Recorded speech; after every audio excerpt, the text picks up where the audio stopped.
Moving on to internal security, Maoists now down to only 3 districts. सिर्फ 3 जिलों के अंदर माओवादी रह गए हैं। So that is being pitched again and again by the prime minister. सो इसीलिए मैं बोल रहा हूं कि इंटरनल सिक्योरिटी में यहां से क्वेश्चन आने के बहुत जबरदस्त चांसेस हैं। 125 जिलों के अंदर थे 11 साल पहले। This is actually a very big achievement.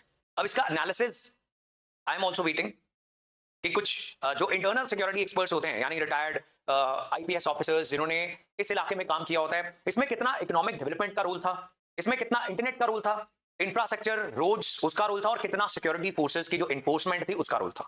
ये बड़ा इंपॉर्टेंट एनालिसिस है, बिकॉज क्या होता है, अक्सर हमने देखा है कि कुछ इलाकों में इंसर्जेंसी को दबाने के लिए बहुत ज्यादा फोर्स का इस्तेमाल किया गया, स्टिल इंसर्जेंसी खत्म नहीं हुई। और एक्सपर्ट्स ने कहा कि सिर्फ बंदूक के सहारे ऐसी मूवमेंट्स को खत्म करना पॉसिबल नहीं होता।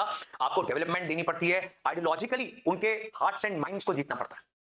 You've got to win their hearts and minds, दिल और दिमाग।